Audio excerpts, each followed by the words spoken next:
Ola, boa tarde, boa noite a todas e todos.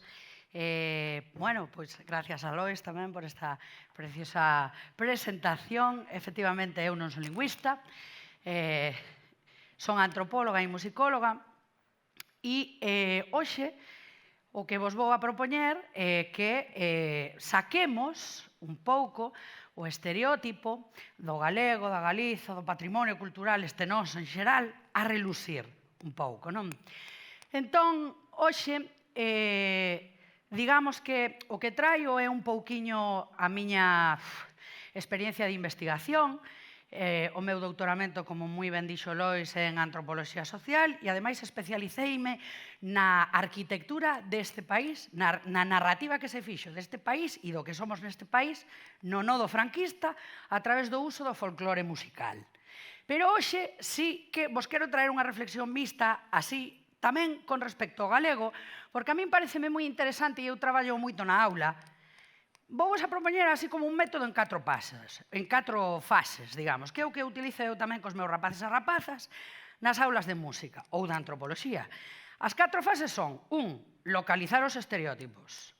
2. Comprender de onde veñen.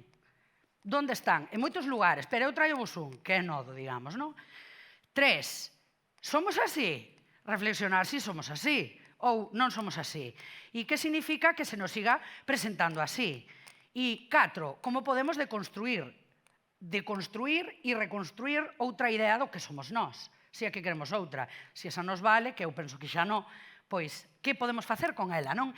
Entón, bueno, estes son un pouco os estereótipos que seguro todos manexamos ao respecto do que se ten dito de nós, que si aldeás, que si xente ignorante, que si inxuenua, que si rural, e de feito, se poñedes, isto é da semana pasada, é unha búsqueda sinxela, non en Google, pero si noutro buscador tipo, que é Bing, e isto foi a semana pasada, e cando puxen estereotipo gallego, tío, saliron estos estereotipos. Tal cual. Bruto, tozudo, tacaño, torpe, franco e ingenuo. Isto a día de hoxe. Entón, digamos un pouco que esta é un pouco a idea que se ten de nós, a idea que se ten da nosa lingua, do noso patrimonio inmaterial en xeral, do noso patrimonio musical tamén, etcétera, etcétera, non? E entón, que se pode facer con isto? Bueno, pois eu o que fixen con isto foi ver de que xeito se detecta isto en 40 anos de cinema franquista. Entón, vou a dedicar un instante para presentarvos o nodo, por se hai algunhas persoas aquí que son novas e non saben o que é. O nodo foi o organismo cinematográfico do réxime franquista. E foi de obligada proxección en todo o territorio español e colonias asociadas a España dende o ano 1943 ata o ano 1976, que é a data que tedes en baixo. Sin embargo, a produción de nodo mantivose ata o ano 1983, un ano moi democrático xa. Sí?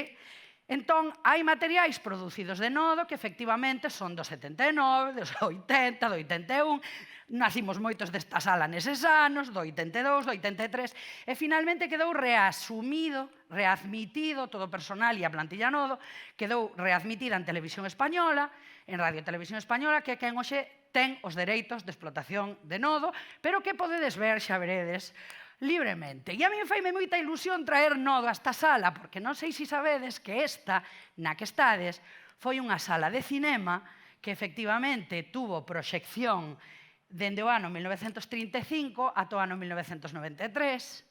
Esta é unha das salas máis importantes, digamos, do século XX no cinema picheleiro, e iso quere decir que nesta mesma sala na que estades vos proxectouse durante 40 anos de historia, de xeito obligatorio, nodo en pase previo ás películas. De acordo? Entón, probablemente entón, se eu non me equivoco, e non é por ego, ni moito menos, que non é que me faga unha ilusión positiva, pero iso significa que nodo leva sin verse nesta sala 40 anos. Así que hoxe trouxenvos ao nodo, e trouxenvos 3 materiais, vale? Un en blanco e negro e outro a todo color. Entón, hai que saber, por exemplo, que nodo non é uniforme, é dicir, todos coñecemos, ou máis ou menos temos a idea, de que nodo producía noticiarios, pero nodo non só producía noticiarios, nodo tamén producía documentais, e tamén producía unha revista cinematográfica que se chamaba Revista Imágenes, e tamén producía outro tipo de materiais. Entón, o que quero lanzarvos, porque ides ver un documental, un pequeno corto dun documental, é que o exercicio cinematográfico dun noticiario non é o mesmo exercicio cinematográfico dun documental.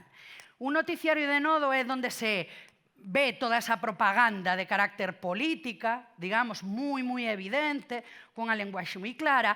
Sin embargo, no documental hai unha linguaxe, como ides ver agora, máis pseudoetnográfica, funciona como un aparato de verificación, no que a cámara está no propio campo gravando, pero manipulando, montando, entre outras cousas, diálogos en galego.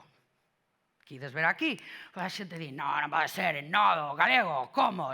Pois ides ver.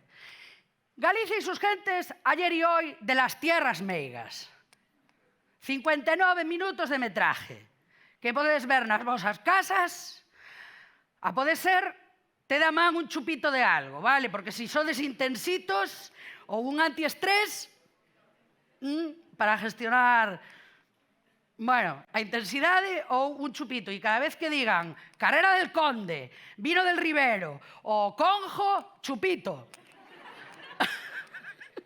Sí? A ver que tal acabades. 1951, documental, 59 minutos de metraje de Como somos nós. Como somos nós. Cámara no campo, no propio territorio, gravando xente real, unha postproducción que se monta en Madrid, con diálogos en galego que se montan en Madrid por locutores que traballan en Madrid, inda que probable moitos dos que ides escoitar sexan galegos. Entón, o que ides ver é unha feira de galegos facendo a feira. E non é que non sexa posible éo, pero digamos que o secuestro das propias voces, porque Nodo nunca grava, Nodo nunca toma son real das persoas falando daquelo que sinten, daquelo que pensan, daquelo no que creen, daquelo que odian, daquelo que desexan. Nodo non presenta iso, presenta unha imaxe estereotipada do país e, polo tanto, o galego aparece como unha curiosidade folclorística máis dun país folclorista xa de por sí. Sí. E aquí estamos. Dentro vídeo. Veredes que ven.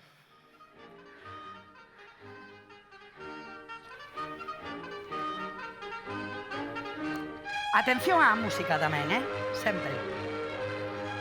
El camino normal, la habitual ruta de los aldeanos, campesinos y ganaderos, es el de los mercados y el de las ferias. Por sendas y por carreteras, por atajos y vericuetos, por trochas y por corredoiras, se les ve pasar. Llevan bien calculado el valor de sus productos y saben con certera intuición lo que han de pedir por ellos y también el margen que es preciso dejar para el moroso y prolongado regateo que, en fin de cuentas, constituye una especie de placer en las compras y en las ventas. Porcos.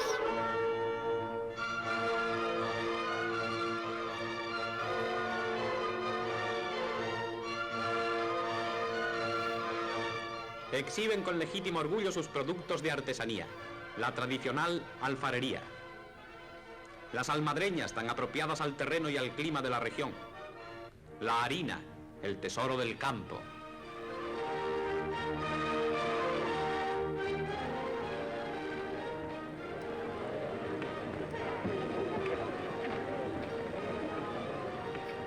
Como un rumor de enjambre y de colmena, se extiende el bullicio y el hervor de los diálogos por toda la amplitud del mercado, que nos pone en contacto con los animales y los utensilios, con los productos típicos que también definen la fisonomía de Galicia.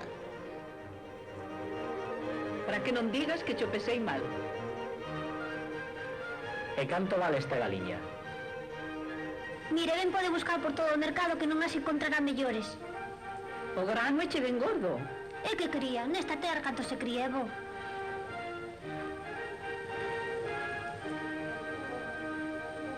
Se me baixes 10 reais, comprocha. Mira, mal sabes o que te perdes, que desta clase moi poucas che hai. Pero mira que andas careiro hoxe, home. Bueno, Santiña, bueno. Non gasto máis. Deixe a quedar, que outra a levará. 300, 400... Levasmo o diñeiro todo. En la feria ganadera no impera el matriarcado. Aquí es el hombre el dueño y señor. Además, isto puxémolo de rejalo, porque xa é de outra cousa, agora empeza a falar de homes e de mulleres, pero esta era además.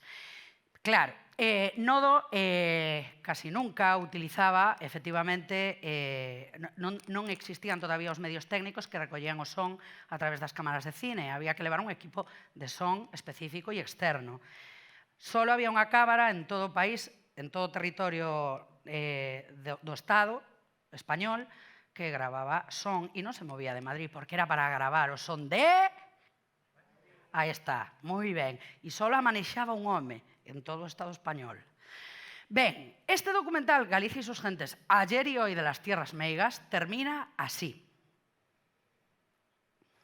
Así. Galicia eterna muestra en su cielo jacobeo nubes de gloria. En sus hórreos se exalta el valor del hombre que trabaja amorosamente la tierra y que a ella y a la religión y al cariño de sus mayores sigue unido a través de todos los azares y aventuras, por encima de la distancia y el mar, nostálgicamente en los duros trabajos y el pan amargo de la emigración, o en la hora del triunfo y de la victoria.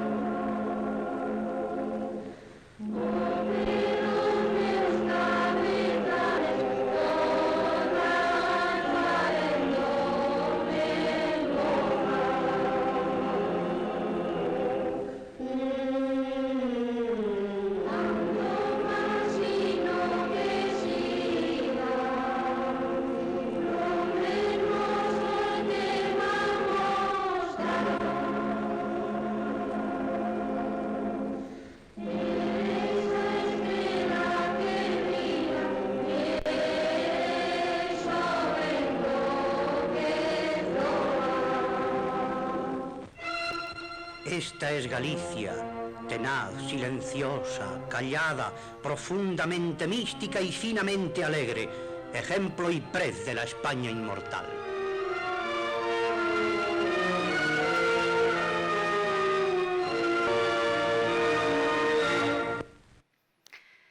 A este eu chamolle galaiquismo positivo, subalternización a través de adxetivos calificativos positivos. Sí?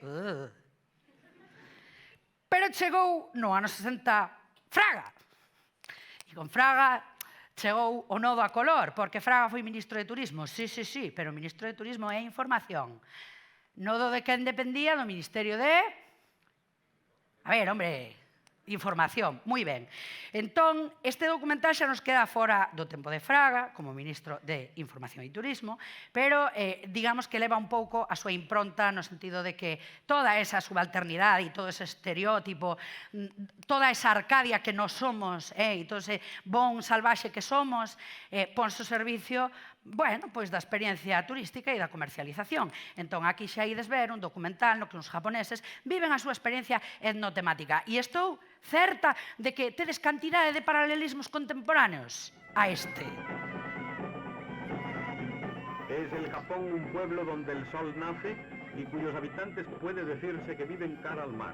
Por eso, al asomarse a la vieja Galicia, a la ancestral Galicia, contemplan complacidos sus playas, sus puertos, sus rías, sus pueblos marineros y todo ese conjunto maravilloso que les ofrece la visión de esta antigua región española que durante mucho tiempo fue considerada como el fin de la tierra.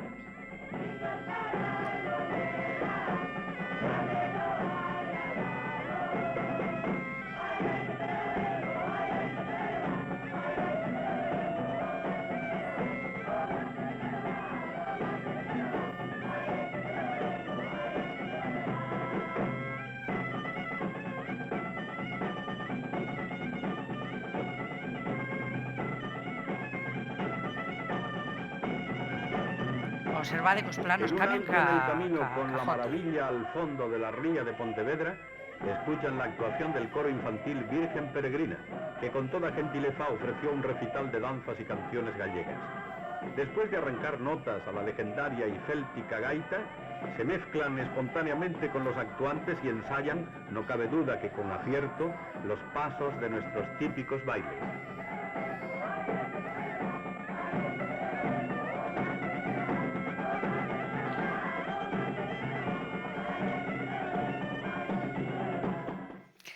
Bom, pois, máis alá das coñas, esta un pouco é a imaxe que teñen os meus alumnos e alumnas do noso patrimonio musical.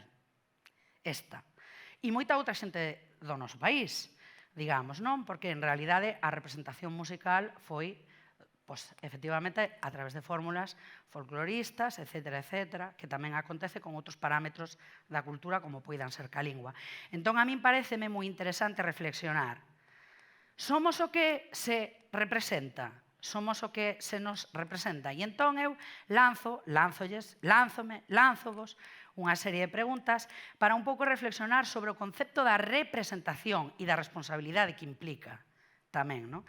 Cales son os adxetivos cualificativos que nos definen nas imaxes, no teatro, dame igual, en calquer lugar, digamos, non?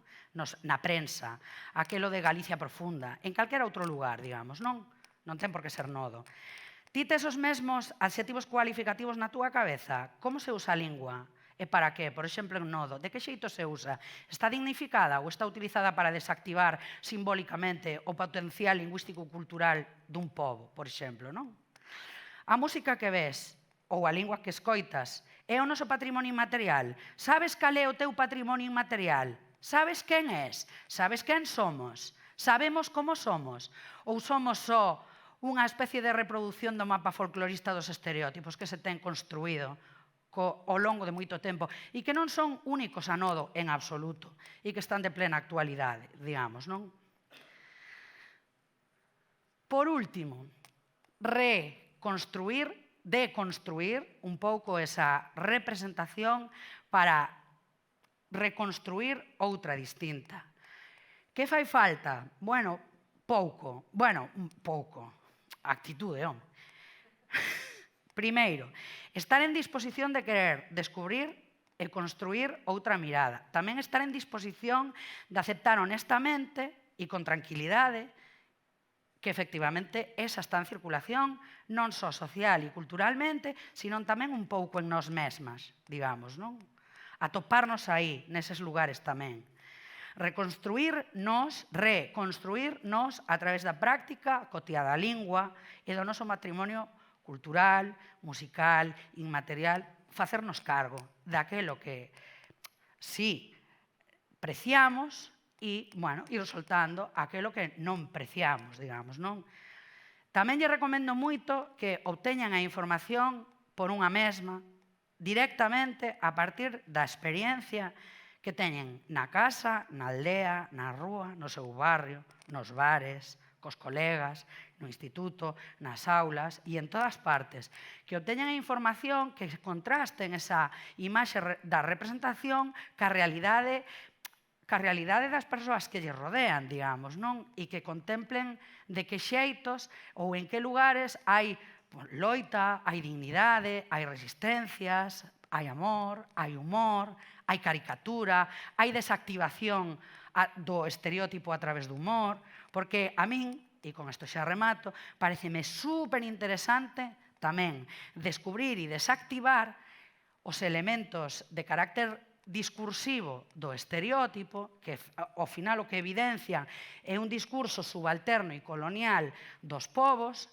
no noso caso do noso, pero doutros tamén, que creemos que son elementos ou crese ou utilízanse como elementos para coñecer povos cando en realidade o que fan é reducir, subalternizar e reducir realidades complexas culturalmente a imaxes sencillas, simples, que efectivamente, bueno, pois efectivamente van construindo malestares.